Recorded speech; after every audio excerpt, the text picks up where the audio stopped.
हाँ तो भाई देखो, अपन लोग पढ़ने वाला है चैप्टर 3 ऑफ फिजिक्स, जिसका नेम है करंट इलेक्ट्रिसिटी। अब मैं तो ये कहता हूँ अब तक जो कुछ भी पढ़ा वो सारी चीज़ें भूल जाओ। इस चैप्टर को, ये वीडियो पूरा देख लो शुरू से लेके एंड तक। जिस तरीके से मैं डेरिवेशन करवा रहा हूँ उस तरीके से डेरिवेशन बहुत ईजी करवाऊँगा। तुम्हारे टीचर ने तुम्हें बहुत कॉम्प्लिकेटेड करवाई होंगी, बहुत ईजी तरीके से डेरिवेशंस करवाऊँगा, बहुत अच्छे से पूरा सब कुछ कवर करवा दूँगा।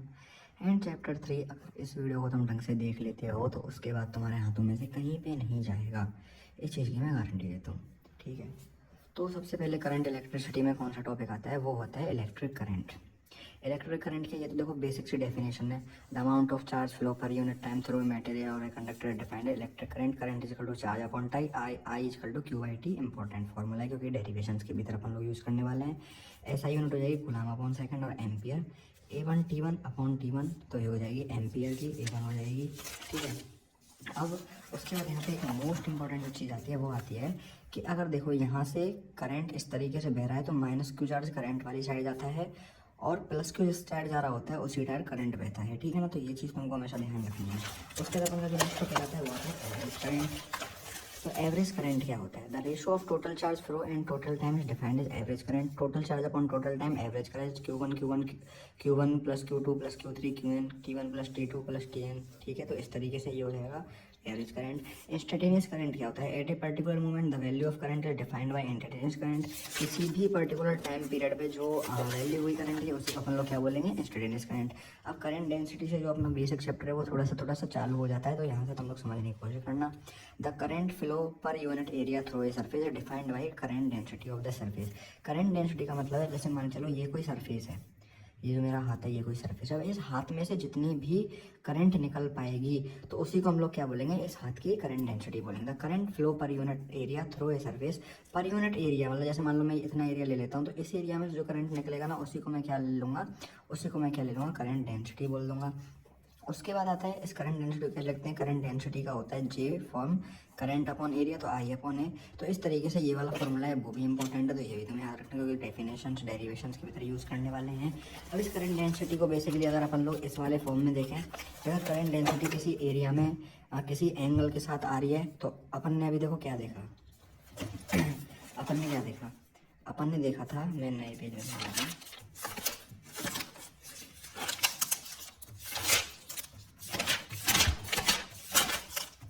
अपन ने देखा था J is equal to I by A. तो यहाँ से I क्या हो जाएगा, I is equal to J A. अगर कोई एंगल है तो सिंपल सा क्या हो जाएगा, I इजकल टू जे है। अगर कोई एंगल है तो क्या हो जाएगा, जे कॉस थीटा। जे कॉस थीटा है और जे कॉस थीटा ए को कैसे लिख लेंगे, I is equal to J vector dot A vector. तो यही चीज़ यहाँ पे दे रखी है सिंपल सी। यहाँ पे ए एरिया के क्या ले लिया, डी एरिया ले लिया, बस इतनी सी चीज़ है। ठीक है, और उसके बाद अपन का जो आता है वो आता है नेक्स्ट जो टॉपिक आता है वो मैं तुमको देखो मेन चीज़ें करवा देता हूँ। वो आता है ओम्स लॉ। ओम्स लॉ इस चैप्टर के भीतर और तुम्हारे प्रैक्टिकल के पॉइंट ऑफ व्यू से बहुत ज़्यादा इंपॉर्टेंट है। ओम्स लॉ क्या होता है, ओम्स लॉ क्या कहता है, the potential difference between 2 points of A current of a conductor is directly proportional to current flow in that conductor keeping factor like temperature, pressure and nature of conductor constant। अब इसकी देखो basic definition मैं बताता हूँ वो क्या लिखनी है। The potential difference between 2 points of A metallic wire, देखो सिंपल जो यहाँ पे लिख रहे हैं ना वही डेफिनेशन लिख दो, तुम ज़्यादा सोचने की जरूरत नहीं है। The potential difference between 2 points of conductor, conductor के 2 पॉइंट्स के बीच में जो भी पोटेंशियल डिफरेंस होगा उस पोटेंशियल वो जो पोटेंशियल डिफरेंस होगा वो डायरेक्टली प्रोपोर्शनल किसका होगा, उसके बेस से जो करंट बह रही है। अब यहाँ पे पोटेंशियल डिफरेंस डायरेक्ट करंट के परपेंडिकुलर है तो वो हो जाएगा B equal to I R. यहाँ पे जो आर आएगा वो आ जाएगा क्या, प्रोपोर्शनलिटी कांस्टेंट। ठीक है, वो आ जाएगा प्रोपोर्शनलिटी कांस्टेंट और आर को अपन लोग बोलते हैं रेसिस्टेंट। तो वो हो जाएगी अगली जो फॉर्म हो जाएगी वो हो जाएगी B equal to I R. अब यहाँ पे आई यहाँ पे रखते हैं, वी यहाँ पे रखते हैं, स्लोप बताती है 1/r। ठीक है, तो यहाँ पे तुमको समझ में आ गया। रेसिस्टेंस क्या होती है, रेसिस्टेंस ऐसी प्रॉपर्टी होती है जो करंट फ्लो को रोकती है। A property of a material which opposes the flow of current through that material defined resistance. Resistance को क्या लिखते हैं अपन लोग, अब अपन ने देखा B equal to I R, तो आर इधर आ जाएगा तो वो आ जाएगा बी अपॉन आई रेसिस्टेंस। अब देखो डिपेंडेंसी ऑफ रेसिस्टेंस किस तरीके से होती है, 3 पॉइंट पर डिपेंड करती है, length of the conductor, cross sectional area of the conductor और नेचर ऑफ द कंडक्टर। अब अगर देखो लेंथ ऑफ द कंडक्टर के आर जो है वो डायरेक्टली प्रोपोर्शनल है और क्रॉस सेक्शनल एरिया के आर जो कि है वो इन्वर्सली प्रोपोर्शनल है। इससे अगर अपन लोग एक फॉर्मूला बनाना चाहें तो देखो आर के डायरेक्टली एल के डायरेक्टली प्रोपोर्शनल था और ए के क्या था, इन्वर्सली प्रोपोर्शनल। तो यहाँ पे जब अपन प्रोपोर्शनलिटी का साइन हटाएंगे तो वो आ जाएगा रो, आ जाएगा क्या, एक प्रोपोर्शनलिटी कांस्टेंट। तो ये रो यहाँ पे आ जाएगा, तो उसका रेसिस्टेंस का जो नेक्स्ट फॉर्मूला आ जाएगा वो आ जाता है अपने पास R is equal to rho L by A. उसके बाद आती है अपन की रेसिस्टिविटी। अब यहाँ पे ये जो रो अपन ने यूज़ किया है बेसिकली इसी को अपन रेसिस्टिविटी बोलते हैं। अब बेसिकली रो की अगर डेफिनेशन में लिखना चाहूँ तो किस तरीके से लिखूंगा, resistance R is equal to rho L by A. अगर मैं इसको रो को इधर ले जाऊँ, आर को इधर ले जाऊँ, तो ये फॉर्मूला फर्दर हो जाएगा rho is equal to R A upon L. ठीक है, अगर मैं रो को इधर भेजूंगा, आर को इधर भेजूंगा तो ये भी उल्टे हो जाएंगे। मतलब सिंपली मैं क्या कर रहा हूँ, ए अपॉन एल को मैं इधर भेज रहा हूँ, तो वो एल अपॉन ए को मैं इधर भेज रहा हूँ, तो ये इधर जाके कैसे हो जाएंगे, ए अपॉन एल हो जाएंगे। तो रो इजकल टू क्या हो जाएगा, आर ए अपॉन एल। अब मैं एरिया को ले लूँ 1 मीटर स्क्वायर और लेंथ को ले लूँ 1 मीटर, तो क्या हो जाएगा, rho is equal to R resistivity rho of a conductor of cross sectional area 1 metre square and length 1 metre equal to resistant of that conductor. मतलब कि अगर मैं 1 मीटर स्क्वायर का एरिया लेता हूँ और 1 मीटर की लेंथ लेता हूँ तो रो ही अपना क्या हो जाएगा, रेसिस्टेंस के इक्वल हो जाएगा। इसकी याद कर लेना। उसके बाद आता है कंडक्शन जी, कंडक्टेंस जी। कंडक्टेंस का मतलब क्या होता है, रेसिस्टेंस का मतलब क्या था, एक तरीके से रुकावट थी। तो कंडक्टेंस का मतलब क्या हो जाएगा कि किसी भी कंडक्टर के वजह से जितना चार्ज फ्लो हो पा रहा है उसी को हम लोग कंडक्टेंस बोलते हैं। Inverse of resistant of a material defined by conductance G of that material. Conductance क्या हो जाएगा, रेसिस्टेंस के इन्वर्सली प्रोपोर्शनल हो जाएगा। इलेक्ट्रिक कंडक्टिविटी सिग्मा, सिग्मा क्या हो जाएगी, inverse of resistivity of a material defined by electric conductivity of sigma. इसलिए sigma is equal to electric conductivity क्या हो जाएगी, 1 अपॉन रो। ठीक है, लिमिटेशंस ऑफ ओम लॉ क्या होते हैं, दो तरीके होते हैं, ओमिक डिवाइस और non ohmic device. Ohmic device क्या होते हैं, वी का जो ग्राफ है उसको फॉलो करते हैं, और नॉन ओमिक डिवाइस क्या होते हैं, बी के ग्राफ को फॉलो नहीं करते, वो कुछ इस तरीके से शो होते हैं। अब ओमिक डिवाइसेस तो कुछ इस तरीके का ग्राफ बनाते हैं, नॉन ओमिक कुछ इस तरीके का बनाते हैं। वो बी ग्राफ को दोनों do not follow Ohm's law, और दोनों graph are not linear are defined by non ohmic device. तो ये क्वेश्चन पूछा गया है, तो अगर कुछ ऐसे आता है कि लिमिटेशन देखो हमको नॉन ओमिक डिवाइसेस के बारे में लिख देना है। अब यहाँ पे अपन की जो डेरिवेशन का पार्ट है वो बेसिकली चालू हो जाता है। तो यहाँ पे अपन की जो डेरिवेशन आती है वो आती है relation among current density J, electric conductivity sigma and electric field E derived from of Ohm law. अब अपन को मतलब देखो कुल मिला के क्या लाना है, अपन को भाई साहब देखो कुल मिला के क्या लेके आना है। मैं सबसे पहले यहाँ पे डाल देता हूँ हेडिंग चैप्टर 3 फिजिक्स। तो अपन को कुल मिला के लाना है, वो क्या चीज़ लानी है देखो मैं तुम्हें बताता हूँ। अपन को कुल मिला के लाना है इलेक्ट्रिक, यहाँ पे जो करंट डेंसिटी जे था इजिकल टू किसके लाना है, सिग्मा ई के। सिग्मा ई के अपन को इक्वल लाना है। तो यहाँ की जो अपन शुरुआत करेंगे, अब देखो ये किसका ड्राइव्ड फॉर्म है, ये derived form of Ohm's law होता है, derived form of Ohm's law. अब इसको शुरुआत अपन किससे करेंगे, ओम्स लॉ से ही करेंगे। देखो सबसे पहले क्या होता है, V equal to I R. अब यहाँ पे अपन क्या क्या चीज़ें यूज़ करने वाले हैं ध्यान रखो। अब एक चीज़ होती है देखो, जो पोटेंशियल होता है ना वो इलेक्ट्रिक फील्ड इनटू में क्या होता है, डिस्टेंस होता है। अब यहाँ पे इलेक्ट्रिक फील्ड को तो मैं E ले लेता हूँ और डिस्टेंस को मैं क्या लेता हूँ, L ले लेता हूँ, क्योंकि बेसिकली लेंथ ही तो अपन एक तरीके का डिस्टेंस है। तो यहाँ पे मैं V को लिखूंगा किस तरीके से, EL। ठीक है, अब यहाँ पे अपन को पता है V इजकल टू क्या होता है, V इजकल टू अपन का होता है, अब यहाँ पे देखो I है तो I को मैं ऐसे ही रहने दूंगा, और यहाँ पे जो अपन का R है, R अपन ने अभी रेसिस्टेंस पढ़ा क्या होता है, रो एल बाई ए। ठीक है, यहाँ पे ये अपन की इक्वेशन हो जाती है। इसको मैं देता हूँ इक्वेशन 1 और इसको देता हूँ इक्वेशन 2। सबसे पहले ये क्या करा भाई साहब, ये फॉर्मूला लिखा, बी की जगह पे मैं क्या पुट करूँगा, ई एल यानी इलेक्ट्रिक फील्ड इनटू में लेंथ। ये रट लो, ये बार बार यूज आएगी बार बार। उसके बाद आता है रेसिस्टेंस रो एल बाई ए। अब इस वाली इन दोनों इक्वेशंस को मैं क्या करूँगा, putting equation 1 and 2 into V equal to I R, इसमें मैं पुट कर दूंगा। तो B की जगह पे क्या रखूँगा, ई एल, और यहाँ पे I को मैं यूँ की तो ही लिख दूंगा, और R की जगह क्या कर पुट कर दूंगा, रो एल बाई ए। यहाँ पे एक L से L कट जाएगा। अब अपने पास क्या बचेगा भाई साहब, ये मेरे को बताओ। अपन के पास बचेगा E is equal to I by A और रेसिस्टिविटी यानी कि रो, ठीक है, यहाँ पे क्या बचा अपन के पास, ई इजकल टू आई बाई ए रो। अब आई बाई ए को अपन क्या लिख सकते हैं, अभी अपन को याद हो तो अपन ने एक चीज़ पढ़ी थी, जे इजकल टू आई बाई ए होता है। तो यहाँ पे आई बाई ए की जगह पे अपन क्या लिख देंगे, ई इजकल टू जे रो। अब रो क्या होता है, बेसिकली रो अपन ने जो पढ़ा था वो होता है वन, रो अपन ने क्या पढ़ा था, अपन ने देखो क्या पढ़ा था, sigma is equal to one by rho. यानी अपन ने कंडक्टिविटी क्या पढ़ी थी, conductivity equal to one by resistivity. तो यहाँ से मैं रेसिस्टिविटी को इधर भेज दूंगा और कंडक्टिविटी को इधर भेज दूंगा। तो रेसिस्टिविटी क्या हो जाएगी, वन अपॉन, रेसिस्टिविटी क्या हो जाएगी, वन अपॉन कंडक्टिविटी। देखो मैं तुमको फिर से बताता हूँ, यहाँ पे अपन का क्या दे रखा है, रेसिस्टिविटी यानी कि रो दे रखा है।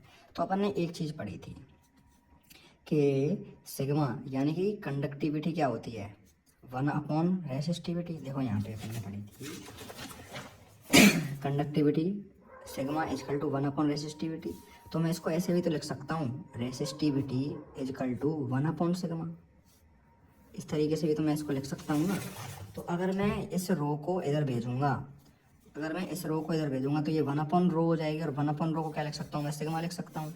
वन अपॉन रो को मैं क्या लिख सकता हूँ, सिग्मा लिख सकता हूँ। देखो इस रो को मैं इधर भेजूंगा ई वाली साइड, अगर इस रो को मैं ई वाली साइड भेजूंगा तो उसको मैं क्या लिख सकता हूँ, वन अपॉन रो, क्योंकि रो इधर जाएगा तो डिवाइड में चला जाएगा, तो उसको मैं क्या लिख सकता हूँ, वन अपॉन रो।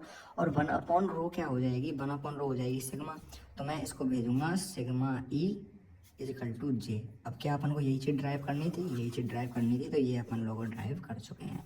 तो ये सिंपल डेरिवेशन है। सबसे पहले V equal to I R, दो इक्वेशन बनाओ, उन दोनों इक्वेशन की वैल्यू इसमें पुट कर दो, काट दो, और फाइनली अपन का इस तरीके से आंसर आ जाएगा। अब इसके बाद अपन नेक्स्ट टॉपिक आते हैं। अब इसके बाद देखो बेसिकली जो है ना डेरिवेशन इसमें काफ़ी ज़्यादा लंबा होगा, तुमको समझ में नहीं आएगा। Drift of electron.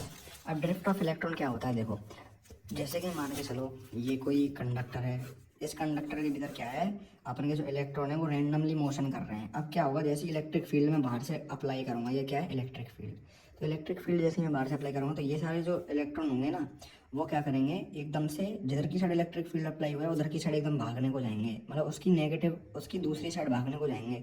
तो उस टाइम पे वो भागने के लिए जो मोशन करेंगे, मतलब एकदम से, उसी मोशन को अपन क्या बोलते हैं, ड्रिफ्ट ऑफ इलेक्ट्रॉन, यानी ड्रिफ्ट वेलोसिटी बोलते हैं। तो ड्रिफ्ट वेलोसिटी वाली जो बेसिकली डेरिवेशन है वो आएगी। तो ड्रिफ्ट वेलोसिटी की डेरिवेशन करने के लिए देखो तुमको सिंपली क्या करना है मैं तुम्हें बताता हूँ।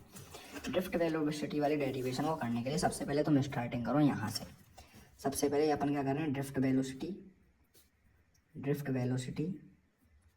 वाली डेरिवेशन कर रहे हैं। ये इस डेरिवेशन का जो एंड वाला फॉर्मूला आता है वो आता है B D equal to minus E tau upon M. तो अपन को कुल मिला के ये चीज़ लानी है। अब इस चीज़ को लाना भी बहुत ज़्यादा सिंपल है, कुछ नहीं है, एक बार मेरे साथ साथ करोगे तो सारी चीज़ें हो जाएंगी। इसको अपन जो शुरुआत करते हैं वो करते हैं यहाँ से। अब अपन ने ये चीज़ बहुत बचपन में पढ़ी है, F equal to M A, force equal to mass into acceleration. और अपन ने एक चीज़ भी पढ़ी है, F equal to Q E, F equal to Q E. अब यहाँ से अपन लोग क्या कर सकते हैं, इसको इक्वेशन 1 देके, इसको इक्वेशन 2 देके अपन लोग लिख सकते हैं, so m a equal to Q E. अब यहाँ पे बेसिकली जो क्यू है, क्यू यानी कि जो चार्ज है उसको मैं लूँगा हेयर, जो क्यू है ना क्यू, उसको मैं लूँगा माइनस ई, यानी वो क्यू क्या है, चार्ज जो किया वो इलेक्ट्रॉन ही तो है ना अपने पास। तो अपन यहाँ पे मैं क्यू की जगह क्या लूँगा, ई, माइनस का ई। तो एम ए इक्वल टू क्या हो जाएगा, माइनस ई ई। ठीक है, m a equal to minus E, तो यहाँ से ए हो जाएगा अपन का माइनस ई अपॉन एम।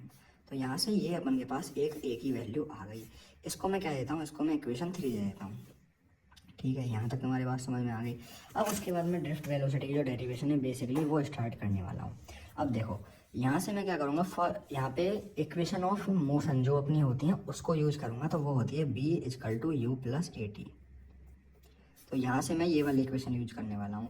अब एक इलेक्ट्रॉन के लिए क्या होगा, ये वेलोसिटी होगी v1, इनिशियल वेलोसिटी कितनी होगी u1, ठीक है, और एक्सेलरेशन जो कि होगा सेम होगा, और टाइम कितना होगा t1। दूसरे इलेक्ट्रॉन के लिए क्या होगा v2 u2 प्लस at2। तीसरे के लिए क्या होगा v3 is equal to u3 plus at3। और n इलेक्ट्रॉन के लिए क्या होगा vn equal to un plus atn। अब मैं इनको क्या करूँगा, ऐड करूँगा। अब यहाँ पे ये क्या आ रहा है, ये सारी एक एक की आ रही है, तो इनको मैं अब एवरेज निकालना है मुझे, तो मैं इसको क्या करूँगा, ऐड करूँगा। तो यहाँ से मैं फर्दर लिखूँगा B equal to net, B net equal to क्या हो जाएगा अपना V1 plus V2 plus V3 plus dot dot dot plus Vn। ठीक है, अब यहाँ से बी नेट अपन का निकलेगा, वो क्या आ जाएगा, B1 की जगह पे क्या आ जाएगा U1 प्लस 81, B2 की जगह क्या आ जाएगा U2 प्लस 82, V3 की जगह क्या आ जाएगा U3 प्लस 83 और Vn की जगह क्या आ जाएगा UN प्लस 80n। यहाँ तक हमारी बात समझ में आ गई। अब मैं क्या करूँगा, अब यहाँ पे U1 U2 और U3 को सबको आगे ले लूँगा, तो V नेट क्या आ जाएगा U1 plus U2 plus U3, यहाँ पे ये सेपरेट हो गया। प्लस में क्या लूँगा, मैं प्लस में लूँगा यहाँ पे, अब देखो 81 82 और 83 में से मैं क्या करूँगा, ए को कॉमन ले लूँगा, तो यहाँ पे हो जाएगा T1 plus T2 plus T3, है ना, डॉट डॉट डॉट Tn, यहाँ पे भी UN आएगा। अब देखो एक चीज़ मेरे को बताओ, यहाँ पे देखो, यहाँ पे अब देखो ऐसा तो होता नहीं है कि एक इलेक्ट्रॉन हो, यहाँ पे n नंबर ऑफ इलेक्ट्रॉन होते हैं, तो इसलिए अपन लोग क्या करते हैं V, यहाँ पे जैसे मान लो मैं इक्वेशन 4 ले लूँ, तो V divide equation 4 by n। अब ये देखो कुछ स्टेप्स हैं जो करने ही पड़ते हैं, तो इस इक्वेशन 4 को मैं क्या करूँगा, n से डिवाइड कर दूंगा, मैं यहीं पे कर रहा हूँ, तो मैं एक स्टेप बढ़ा के लिखना। तो यहाँ से अपन की जो देखो इनिशियल जो उनका मूवमेंट था, इनिशियल जो उन इलेक्ट्रॉन्स का मूवमेंट था वो कितना हो जाएगा, 0 हो जाएगा, क्योंकि इनिशियली वो क्या थे, इधर उधर आड़े टेढ़े पड़े हुए थे, इनिशियली वो आड़े टेढ़े पड़े हुए थे, तो वो एक दूसरे को काट रहे थे, तो उनका मूवमेंट था वो कितना हो गया 0। तो ये वाली जो अपन की वैल्यू है इधर वाली, ये पूरी आ गई 0। अब अपन का बचा इधर वाला सिस्टम, तो इधर वाला सिस्टम अपन कैसे लिखेंगे, वी नेट इक्वल टू क्या हो जाएगा, ए T1 plus T2 plus T3 plus dot dot dot plus Tn upon में क्या है n। अब देखो मेरे को एक चीज़ बताओ, यहाँ पे T1 plus T2 plus T3 और ये अपन लोग क्या कर रहे हैं, एवरेज तो निकाल लेना, एक तरीके से एवरेज निकाल रहे हैं, तो इस T1 T2 और इन सारी चीज़ों की जगह मैं क्या ले लूँगा, V। अभी देखो V नेट को मैं क्या लिख देता हूँ, ड्रिफ्ट वेलोसिटी लिख देता हूँ VD। अब इसकी जगह मैं क्या ले लूँगा, ए टाउ। अब यहाँ पे इससे क्या निकला, पूरे से एवरेज निकला, तो मैं क्या ले लूँगा, ए टाउ एवरेज। अब देखो अपन ने अभी पढ़ा ए की वैल्यू कितनी थी, ये रही माइनस ई अपॉन एम, तो ए की जगह पे मैं क्या पुट कर दूंगा, माइनस ई अपॉन एम और टाउ का टाउ। तो अपन को ये रिलेशन ड्राइव करना था, तो ये वाला रिलेशन अपने ड्राइव कर लिया। वेक्टर फॉर्म में लिखूँ तो वी डी के ऊपर वेक्टर लगा दूंगा और ई के ऊपर वेक्टर लगा दूंगा। इस तरीके से अपन लोग ये वाली जो डेरिवेशन है विद इन 1 पेज अपन ने कंप्लीट कर दिया। तुम्हारे टीचर ने जाना किस तरीके से रखे पता नहीं, ठीक है। उसके बाद अपन की जो आगे चीज़ आती है वो आती है अपन की मोबिलिटी। तो मोबिलिटी वीडियो के लिए तो क्या होता है, drift velocity per unit electric field. Mobility जो अपन देखो इससे यू से इस म्यू से डिफाइन करते हैं और वो होती है drift velocity per unit electric field, ठीक है। अब अपन ने ड्रिफ्ट वेलोसिटी का जो फॉर्मूला था वो अभी निकाला अपन ने। ड्रिफ्ट वेलोसिटी का क्या आया था, minus E tau by M, और यहाँ पे ई है तो ये ई बगल में आ जाएगा, ई से ई कट जाएगा, तो अपन की जो ड्रिफ्ट वेलोसिटी है अपन की, सॉरी वो क्या है, मोबिलिटी जो है, मोबिलिटी वो क्या निकल जाएगी, minus E tau upon M. तो ये अपन की क्या आ गई, मोबिलिटी म्यू। यहाँ पे अपन की क्या आ गई, मोबिलिटी म्यू आ गई। तो इस तरीके से अपन लोग इस चीज़ को निकालेंगे। अब देखो हमेशा ध्यान रखना, मोड में अगर इनकी वैल्यू लेंगे ना अपन, मोड में तो ये माइनस वाला साइन हट जाएगा, मोड में अगर इनकी वैल्यू लेंगे तो माइनस वाला साइन हट जाएगा। उसके बाद मोबिलिटी के बाद देखो अपन का जो नेक्स्ट स्टेप जो सबसे मेन डेरिवेशन आती है वो आती है relation between current I and drift velocity V D. अब देखो नेक्स्ट जो अपन की मेन टॉपिक आता है वो आता है relation between current I and drift velocity V D. अब अपन को क्या करना है, I is equal to A V D N E, ये वाला रिलेशन अपन को ड्राइव करना है। अब इसके लिए देखो अगर तुम ध्यान से नहीं समझोगे तो तुम्हारे समझ में नहीं आएगा, क्योंकि बहुत सारी टर्म अपन लोग यूज़ करने वाले हैं, ठीक है। तो अपन को क्या करना है, I is equal to A B D N ही अपन को निकालना है। अब जैसे मैं इसके लिए क्या करूँगा, इसके लिए मैं सबसे पहले देखो क्या करूँगा, मैं कंडक्टर लूँगा। अब इस कंडक्टर में क्या है, इलेक्ट्रॉन्स इस तरीके से हैं, इलेक्ट्रिक फील्ड इधर है, इलेक्ट्रॉन सारे इस तरीके से हैं। इनकी बी डी क्या है, ड्रिफ्ट वेलोसिटी है। तो इसमें मैं क्या करने वाला हूँ, देखो अब देखो अपन ने कंडक्टर देख लिया पूरा, मेरे को डायग्राम यहाँ बनाने की जरूरत नहीं है, ठीक है ना। अब वी नो दैट अब कंडक्टर का एरिया में मान लेता हूँ ए, उसकी लेंथ में मान लेता हूँ एल। तो इस जो कंडक्टर है इसका वॉल्यूम कितना हो जाएगा, वॉल्यूम अपन जानते हैं एरिया इंटू लेंथ होती है, एरिया इंटू लेंथ। तो इसका जो वॉल्यूम है वो हो जाएगा कितना, volume equal to A L. Volume अपन का कितना हो गया ए एल, इसको कैपिटल ए एल ले लेता हूँ। तो वॉल्यूम अपन का कितना हो गया ए एल। अब देखो मेरे को एक चीज़ बताओ, number of electron in per unit area, मतलब एक एरिया में नंबर ऑफ इलेक्ट्रॉन कितना है, ई, ठीक है। नंबर ऑफ इलेक्ट्रॉन कितना है, sorry, number of electron in per unit area कितना है, एन। तो number of electron in A L volume कितना हो जाएगा, एन ए एल। एक पर यूनिट एरिया में कितना है, इतना, तो पूरे में कितना हो जाएगा, एन ए एल। अब अपन एक चीज़ जानते हैं, कि Q इजकल टू क्या होता है, एन ई। और यहाँ पे एन की वैल्यू क्या है, ये रही एन ए एल। तो यहाँ पे Q इजकल टू मैं क्या ले लूँगा, एन ए एल, और यहाँ पे E, तो यहाँ पे आ गया अपन का एन ए एल। अब अपन एक चीज़ जानते हैं कि अपन का जो करंट होता है I, वो क्या होता है Q बाई टी। तो Q की वैल्यू अपन के पास ये रही, तो मैं इसको यहाँ पे पुट कर दूंगा। तो I इजकल टू क्या आ जाएगा, A L N E by T. अब यहाँ से मेरे को बताओ लेंथ अपॉन में टाइम। अब अपन एक चीज़ हमेशा पढ़ते आए हैं कि अपन जो स्पीड निकालते हैं, स्पीड वो क्या निकालते हैं अपन, डिस्टेंस अपॉन में टाइम। तो अपन स्पीड को निकालना है डिस्टेंस अपॉन में टाइम। डिस्टेंस क्या हो गई, लेंथ एक तरीके से, और टी टाइम क्या हो गया, टी। तो एल बाई टी को मैं एक तरीके से स्पीड लिख सकता हूँ, इसका मतलब मैं एल बाई टी को क्या लिख सकता हूँ, वेलोसिटी लिख सकता हूँ, ठीक है। तो ये हो जाएगा I is equal to A L by T से क्या ले लूँगा, वेलोसिटी, और ये हो जाएगा एन ई। तो आई होप कि तुम लोगों को समझ में आ गया। इतने से मैं पूरा करवा दिया भाई साहब, इतने से मैं कुछ नहीं करना। सबसे पहले volume equal to area into length A L. एक पर यूनिट एरिया में पर यूनिट एरिया में इलेक्ट्रॉन कितने हैं, एन। तो number of electron A L volume कितने हो जाएंगे, N A L. Q equal to क्या होता है, एन ई। तो क्यू इजकल टू क्या हो जाएगा, A L N E. Q I वो किस में पुट कर देना, ये करंट वाले फॉर्मूले पुट कर, I is equal to Q by T. तो ये हो जाएगा L A L N E by T. L upon T के लिए अपन को वी डी पुट कर देना, A V D N E. अब इसको तुम इस तरीके से भी आ सकते हो, I is equal to V D N E A, यानी कि आई इजकल टू वेद ना, ठीक है, वेद ना। इस तरीके से तुम इसको याद कर सकते हो, ये इसकी ट्रिक है करने की।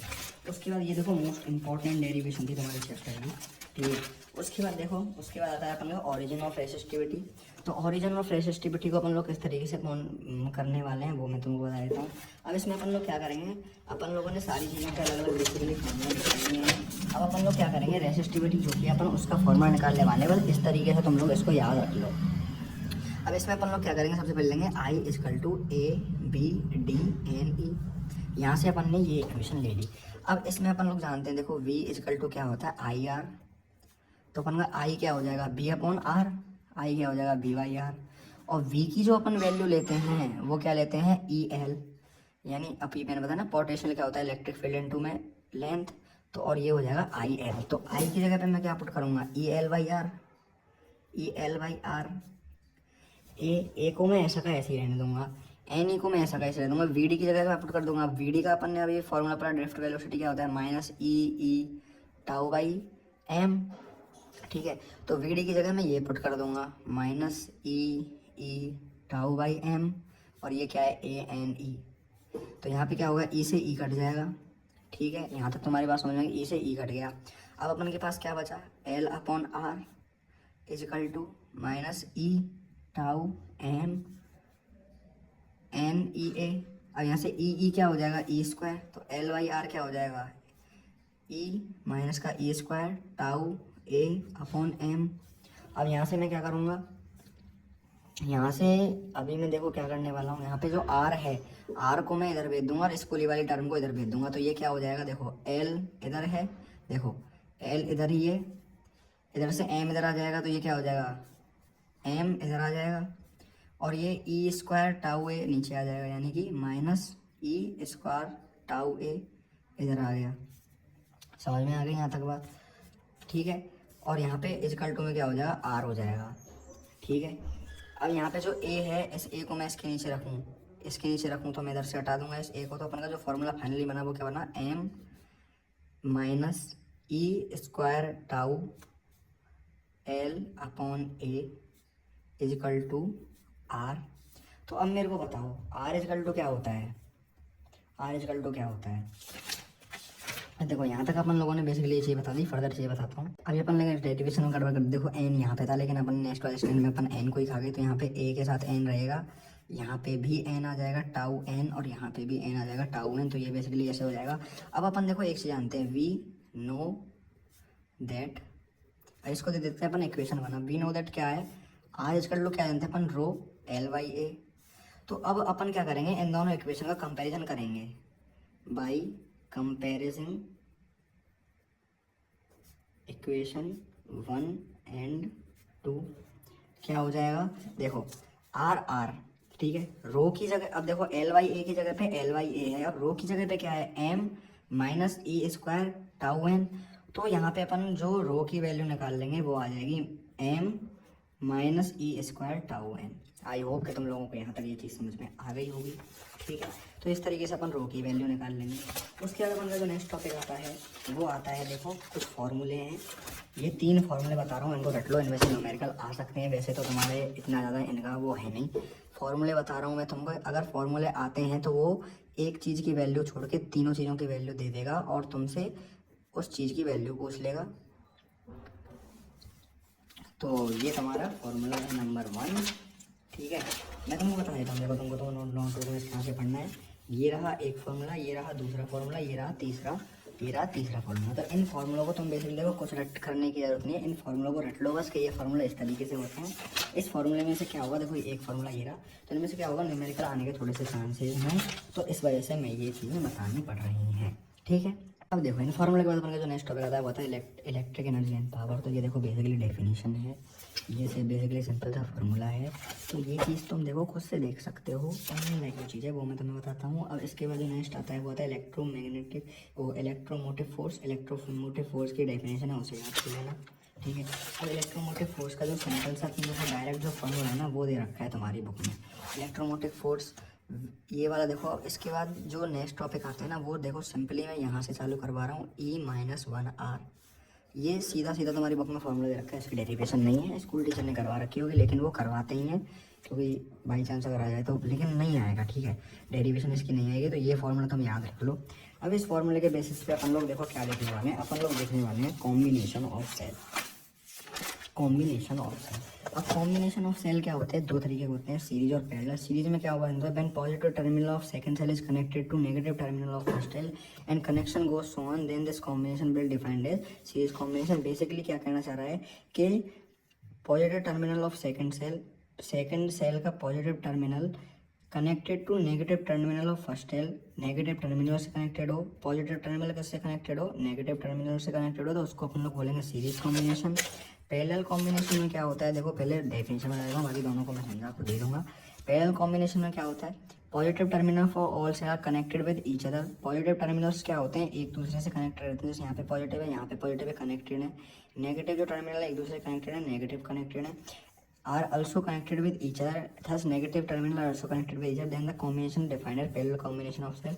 तो इसी कॉम्बिनेशन अपन लोग क्या बोलते हैं, पैरेलल कॉम्बिनेशन बोलते हैं। अब सबसे पहले अपन लोग क्या बात करने में, सीरीज के बारे में बात करने वाले हैं। इस फॉर्मूले को सबसे पहले तो रट लो, B equal to electromotive force minus I R. Electromotive force की डेफिनेशन याद करना है, यहाँ पे I है करंट, R है रेजिस्टेंस, B है पोटेंशियल, ठीक है।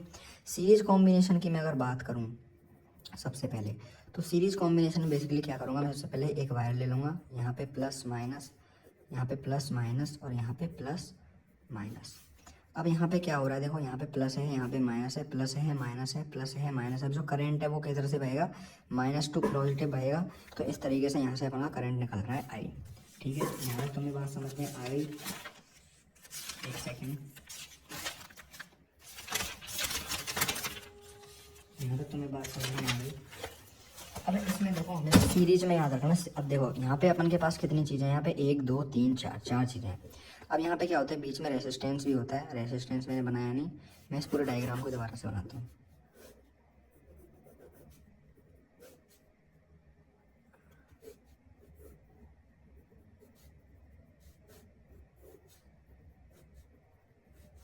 यहाँ से करंट आई जा रहा है, यहाँ पे प्लस है माइनस है, प्लस है माइनस है, प्लस है माइनस है, करंट आई जा रहा है। ठीक है, ये पॉइंट जो है अपन का सी है, ये यहाँ पे जो है वो बी है, और यहाँ पे जो है वो ए है। और यहाँ पे करंट क्या है, तीनों जगहों से करंट देखो, सीरीज में क्या होगा, सीरीज में अपन का जो करंट है, करंट क्या होगा, आई ही रहेगा, यानी कि सेम रहेगा करंट। अपन का जो रेसिस्टेंस होगा वो डिफरेंट रहेगा। रेसिस्टेंस कितना होगा, रेसिस्टेंस जो होगा वो डिफरेंट होगा। और अपन का जो यहाँ पे ईएमएफ है, ईएमएफ वो भी क्या होगा, डिफरेंट होगा। तो ये चीज़ याद रख लेना। यहाँ पे रेसिस्टेंस इसका कितना होगा, R1, इसका कितना होगा R2, इसका कितना होगा R3। ठीक है, इसका कितना होगा R1, इसका कितना होगा R2, इसका कितना होगा R3। ठीक है, ये चीज़ याद रख लेना। अब ईएमएफ कितना होगा, यहाँ पे हो जाएगा E1, यहाँ पे हो जाएगा E2, यहाँ पे हो जाएगा E3। ठीक है, अब अपन लोग क्या करने वाले हैं, देखो सिंपली अपन ने ये वाला जो फॉर्मूला है उसी के बेसिस पे अपन लोग काम करने वाले हैं। सबसे पहले अपन लोग निकालेंगे ए से बी के लिए, उसके बाद निकालेंगे बी से सी के लिए, उसके बाद इन दोनों को अपन कंबाइन करके ए से सी के लिए निकालेंगे।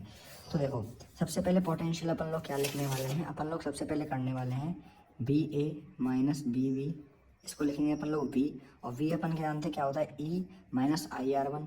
तो यहाँ पे यहाँ पे इसके लिए देखो, यहाँ पे क्या है, ई की वैल्यू कितनी है, E1 माइनस करंट तो सेम है, और यहाँ पे आई आर कितना है, आई आर कितना है 1। ठीक है, तो ये अपन ने ले लिया। यहाँ से अब अपन लोग क्या करने वाले हैं, इसको दे देंगे इक्वेशन 1। सेकंड अपन लोग क्या करेंगे, बी से लेके बी सी के लिए निकालेंगे। तो ये हो जाएगा B minus B C equal to में क्या है, E2 माइनस आई आर 2, इसको दे देंगे इक्वेशन 2। अब इन दोनों, अब अपन जो अपन अगर इन दोनों कनेक्शंस को अपन जोड़ लेते हैं, यानी कि अपन एक नया सर्किट बनाएं, कैसा सर्किट बनाएं, इस तरीके का। और यहाँ पे एक ही अगर अपन इक्वलेंट निकालेंगे, यानी ये प्लस है ये माइनस है, यहाँ पे आर इक्वलेंट है, यहाँ पे ई इक्वलेंट है, यहाँ पे करंट आई फेरा है, और ये एक पॉइंट है ए और ये पॉइंट है सी, मतलब हमने इन तीनों को क्या किया, कंबाइन कर दिया। तो ए से लेके सी के निकालेंगे, तो हो जाएगा बी ए माइनस बी सी, कितना हो जाएगा बी इक्वल टू कितना हो जाएगा, B1 plus V2, B equivalent कितना हो जाएगा, B1 प्लस V2, और यहाँ पे B1 की वैल्यू पुट कर देंगे, ये रही E1 plus IR1, sorry minus IR1, plus कितना हो जाएगा E2 माइनस IR2। ठीक है, E2 माइनस IR2। यहाँ से अपन लोग क्या करेंगे, यहाँ से इनको सेपरेट लिख लेंगे और इनको सेपरेट लिख लेंगे। तो यहाँ से क्या हो जाएगा, E1 प्लस E2। ठीक है, और यहाँ से आई को मैं कॉमन ले लूँगा, प्लस आई, यहाँ पे माइनस आएगा, सॉरी माइनस आई, यहाँ पे माइनस आई R1 प्लस R2। तो अब अपन के पास एक इक्वेशन थी, अपन के पास इक्वेशन क्या थी, ये वाली इक्वेशन थी अपन के पास। इक्वेशन ये थी B equal to E minus I R. तो अगर मैं इस इक्वेशन से इसका कंपैरिजन करवाऊँ तो ई की जगह पे क्या है E1 प्लस E2, आई की जगह पे क्या है आई, और आर की जगह क्या है R1 प्लस R2। तो यहाँ पे सीरीज में देखो अपन के पास वी इक्वलेंट जो कितना आया, अपन के पास वी इक्वलेंट जो निकल के आया वो आया E1 प्लस E2 माइनस आई R1 प्लस R2। तो यहाँ पे अपन के पास अगर मैं इस वाली इक्वेशन से v equal to E minus I R से अगर मैं इसका कंपैरिजन करवाऊँ तो वो क्या निकल के आएगा, ई की जगह पे ये है, आई की जगह पे आई है, और आर की जगह पे ये है। तो यहाँ से अपन क्या लिख सकते हैं, फ्रॉम हेयर क्या लिख सकते हैं अपन, ई इजकल टू कितना लिख सकते हैं, E1 plus E2, I is equal to क्या लिख सकते हैं आई, और आर इजकल टू क्या लिख सकते हैं R1 प्लस R2। तो ये अपन क्या हो गया सीरीज के लिए, ये किसके लिए हो गया, सीरीज के लिए। पैरेलल के लिए अपन लोग किस तरीके से निकालेंगे, पैरेलल अपन का सेकंड आता है, देखो पैरेलल में अपन लोग क्या करने वाले हैं, बेसिकली एक सर्किट लेंगे, यहाँ पे दो कॉम्बिनेशन बना लेंगे पैरेलल वाले, यहाँ पे रेसिस्टेंस, यहाँ पे भी इसी तरीके से सर्किट, और ये हो गया रेसिस्टेंस, यहाँ पे ये हो गया, यहाँ पे आई इधर से डाला, ठीक है आई इधर से निकल गया, यहाँ पे हो गया बी, यहाँ पे ये वाला पॉइंट है ए, यहाँ पे R2, यहाँ पे R1, यहाँ पे E1, और यहाँ पे E2। ठीक है, और यहाँ पे ध्यान रखना करंट इधर से आई जा रहा है, तो I1 करंट हो जाएगा इधर, और I2 करंट जाएगा इधर।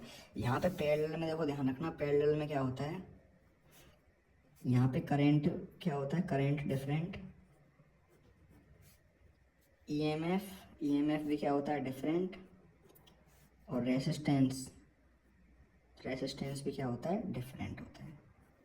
तो अपन इसमें भी कुछ उसी तरीके से निकालने वाले हैं जिस तरीके से अपन ने पिछली बार किया। तो यहाँ पे भी अपन लोग क्या करेंगे, B A minus B B equal to B equal to, अब यहाँ पे देखो सारी चीज़ें डिफरेंट है, E1 I1 R1। तो यहाँ पे अपन लोग किस तरीके से लिखेंगे, E1 माइनस I1 R1, ठीक है। तो ये अपन का क्या हो गया, ये अपन अब इसको फर्दर किस तरीके से लिखेंगे अपन, V इक्वल टू, अब अपन के पास क्या है देखो, V equal to E1 minus IR1।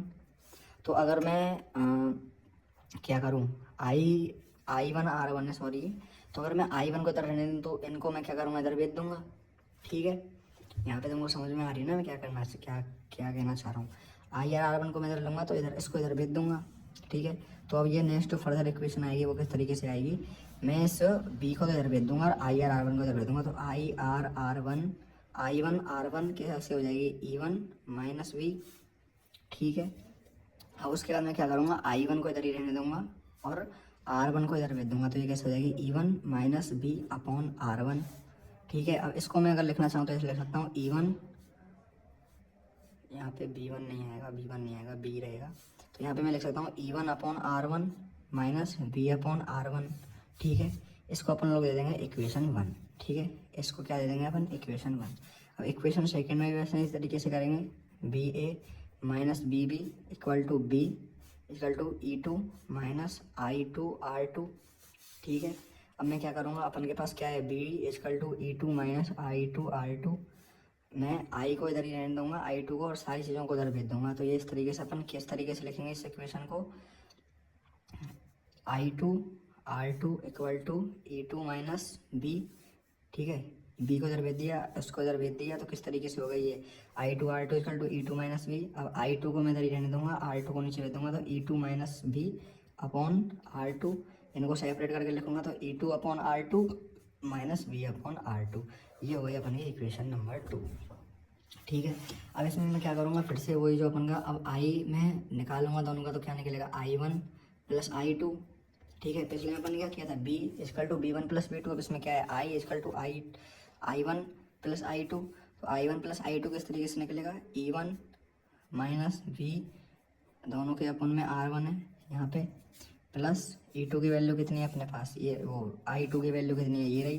तो E2 plus R2 minus V upon R2, तो ये कितना निकल जाएगा अपन का I। अब इनको मैं रीअरेंज करके लिखता हूँ, तो किस तरीके से लिखूँगा, इसको इधर बुला लूँगा, इसको इधर बुला लूँगा, तो E1 plus E2 upon R1 plus R2, ठीक है, minus V upon R1 minus V upon R2, ठीक है। ये इस तरीके से है। अब मैं इसमें से B को कॉमन ले लूँगा, तो क्या आ जाएगा, I equal to E1 plus E2 upon R1 plus R2, B common ले लिया तो ये आ जाएगा further 1 upon R1 plus 1 upon R2। अब तुम कहोगे यहाँ पे माइनस है यहाँ पे प्लस क्यों होगा, तो यहाँ पे अपन ने V कॉमन ले लिया, तो माइनस V का अगर इसके साथ डिवाइड होगा तो फर्दर ये इक्वेशन इसी तरीके की बन जाएगी, ठीक है। अब यहाँ पे मैं फिर से उसी वाली इक्वेशन के संग अगर इसको कंपेयर करवाऊँगा, ठीक है, और उस वाली इक्वेशन के साथ मैं इसको कंपेयर करवाऊँगा किस वाली के साथ, V equal to E minus 1 R के साथ, ठीक है। तो क्या होगा, तो गाइस क्या होगा, देखो मैं अगले पेज पे बताता हूँ। अपन के पास जो फाइनल रिजल्ट निकल के आया वो निकल के आया, देखो भाई सब क्या, अपन के पास जो फाइनल रिजल्ट निकल के आया वो आया I is equal to E1 plus E2 दोनों के अपन में R1 plus R2 minus V 1 upon R1 plus 1 upon R2, ये अपन का जो फाइनल रिजल्ट निकल के आया। अब अगर मैं इक्वलेंट चीज़ निकालना चाहूँ तो मैं किस तरीके निकाल लूँगा, अगर मैं V इक्वलेंट निकालना चाहूँ तो अपन को पता है वो क्या होती है, E equivalent minus I R equivalent. अगर मैं I को इधर ही रहने दूँ तो क्या करूँगा, I को अगर मैं इधर ही रखूँ तो इन सारी चीज़ों को इधर भेज दूँगा, तो किस तरीके से हो जाएगी वो, I equal to E equivalent minus V equivalent upon में R इक्वलेंट, और I इजकल टू क्या हो जाएगा, E equivalent minus V equivalent upon में R इक्वलेंट और R इक्वलेंट। तो अगर मैं इस वाली इक्वेशन को इससे कंपेयर करवाऊँ तो क्या आ रहा है मेरे को बताओ, ई इक्वलेंट अपॉन आर इक्वलेंट की जगह क्या आ रहा है ये, तो ई इक्वलेंट अपॉन आर इक्वलेंट क्या हो जाएगा, E1 plus R1 plus E2 plus R2, और V equivalent upon R equivalent की जगह क्या आ जाएगा, V equivalent upon R equivalent, V की जगह पे यहाँ पे क्या आ जाएगा वी, तो वी यहाँ पे अगर मैं वी को कॉमन बाहर निकालूंगा तो वी इक्वलेंट की जगह क्या आ जाएगा, वी इक्वलेंट की जगह क्या आ जाएगा वी, और आर इक्वलेंट की जगह पे क्या आ जाएगा 1/R1 प्लस 1/R2। तो ये तुम्हारा पैरेलल कॉम्बिनेशन होता है बेसिकली, ठीक है। आई होप कि तुमको समझ आया गया होगा। अब इस टॉपिक के जो बेसिकली दो टॉपिक्स हैं वो बचे हैं बस, किरचॉफ रूल और बीट स्टोन जो कि मैं तुम्हें नेक्स्ट क्लास में करवा दूंगा। Thanks for watching.